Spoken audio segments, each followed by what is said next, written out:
O Fábio França, essa altura, todo mundo já sabe, a Polícia Federal prendeu o ex-ministro da Educação, Milton Ribeiro. Milton Ribeiro. Ele, no momento, é o principal alvo de uma investigação que apura tráfico de influência, suspeita de corrupção na liberação de recursos do Fundo Nacional de Desenvolvimento da Educação. Em Brasília, esse Fundo Nacional de Desenvolvimento de Educação, todo mundo fala dele, como FNDE. FNDE, como se todo mundo soubesse o que é FNDE. Brasília tudo é sigla FNDE. É muito importante, é um fundo multimilionário, cuida da maioria dos programas de educação básica, alimentação, transporte, além de educação profissional, enfim. É um monstro alimentado com o seu dinheiro, dinheiro de impostos, de loteria, principalmente salário e educação, que é um tributo que é cobrado na folha de pagamento das empresas, 2,5%. E num áudio que foi divulgado em março, e ele caiu em seguida, né? O Milton Ribeiro disse, ele como ministro da Educação, que ele recebeu do presidente Jair Bolsonaro um pedido para atender pedidos de liberação de recursos indicados por pastores.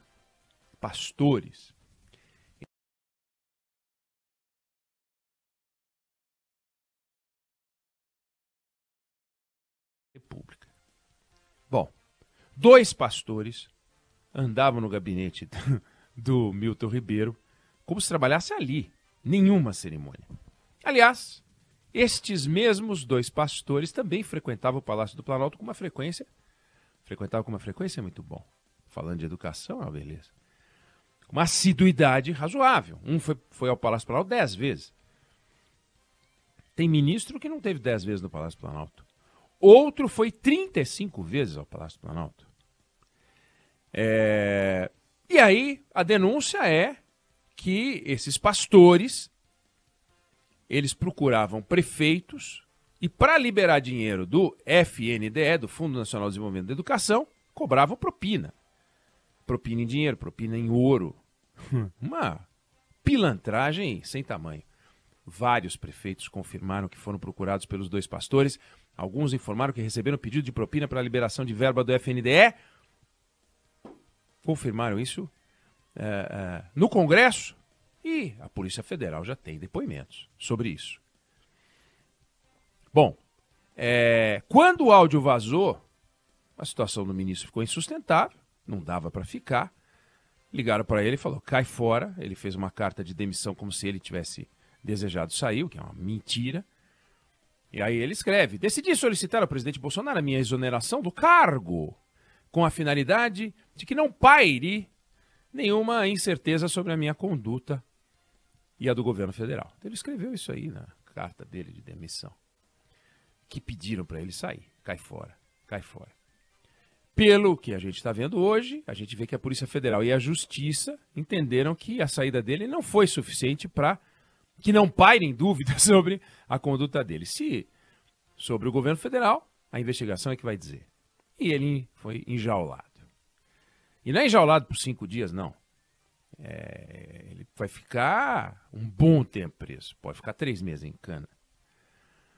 Bom, com essa prisão, o ex-ministro Milton Ribeiro troca de guichê, né? Ele estava no guichê da incompetência, no guichê da estupidez.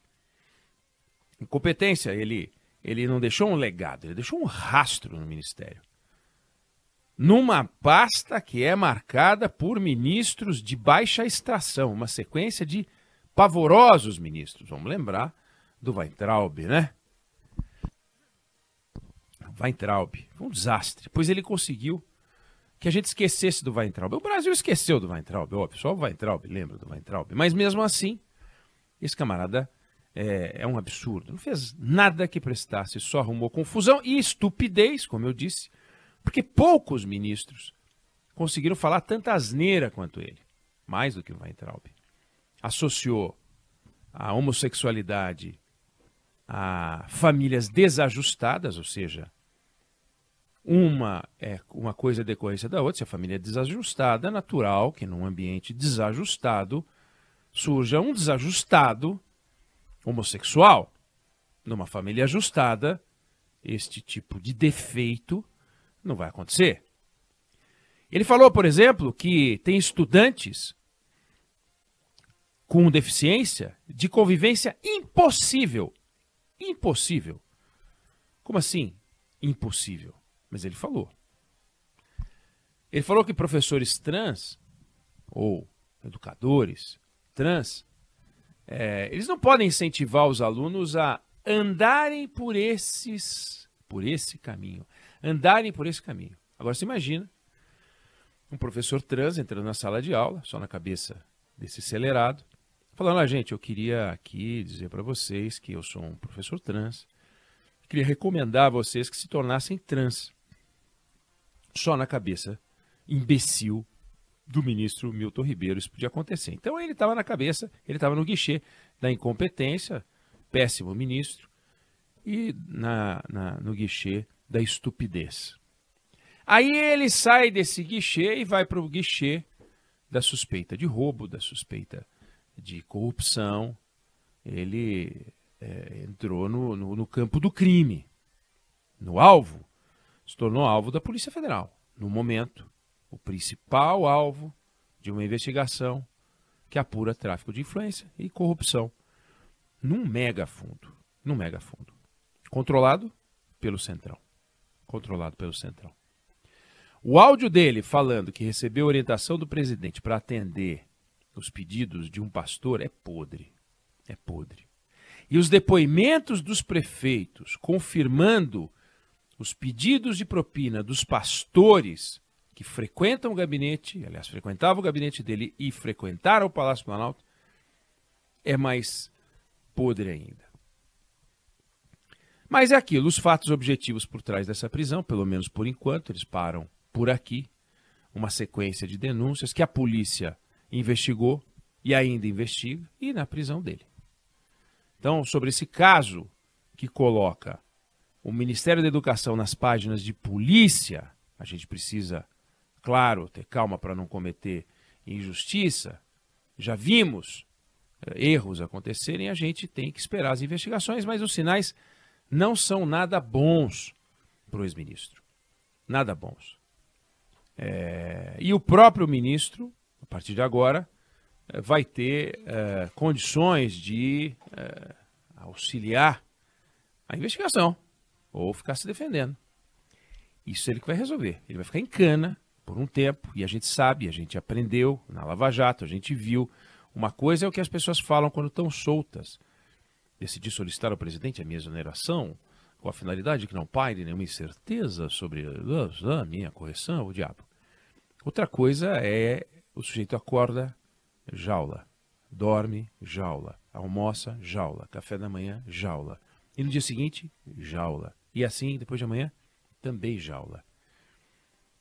Correndo o risco de ver o resultado da eleição na jaula. E não é impossível que, conforme o curso da investigação, algumas datas importantes ele veja na jaula. Aí é aquela tal história, começa a pensar na defesa, começa a pensar no ataque. Vamos ver.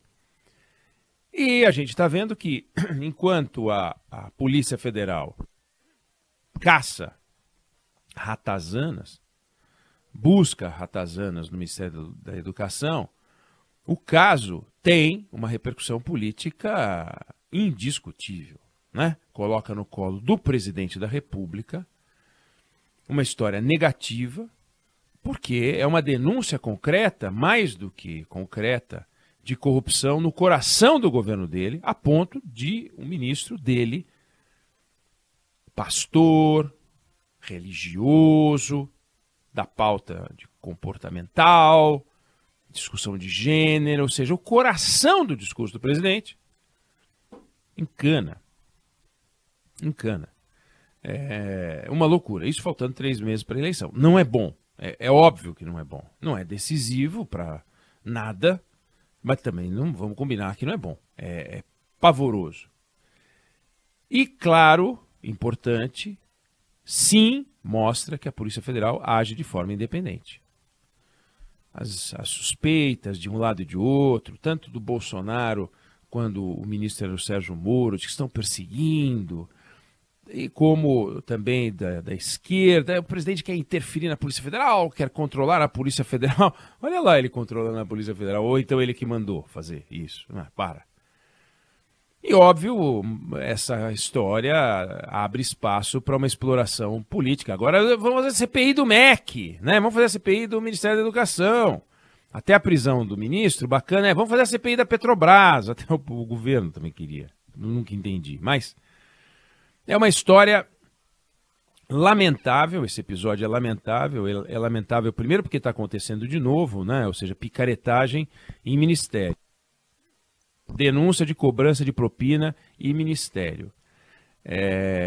E depois, porque a educação, que deveria melhorar, fica naquele estado, naquela situação que a gente conhece, né? A gente a gente vê os números, né? A porcentagem de alunos do 5º ano do ensino fundamental com aprendizagem adequada de português é 61%. E matemática é 49%. Isso no 5º ano do ensino fundamental. Aí você vai para o terceiro ano do ensino médio,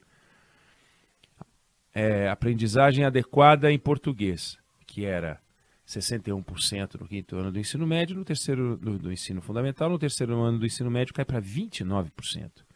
E matemática, que era 49%, cai para 9%. Então, a gente, no dia 22 de junho, deveria estar discutindo estas porcentagens. Esse tipo de porcentagem do Ministério da Educação. Mas, infelizmente, de novo, a gente tem que olhar para as porcentagens que vagabundos estão cobrando para liberar dinheiro público.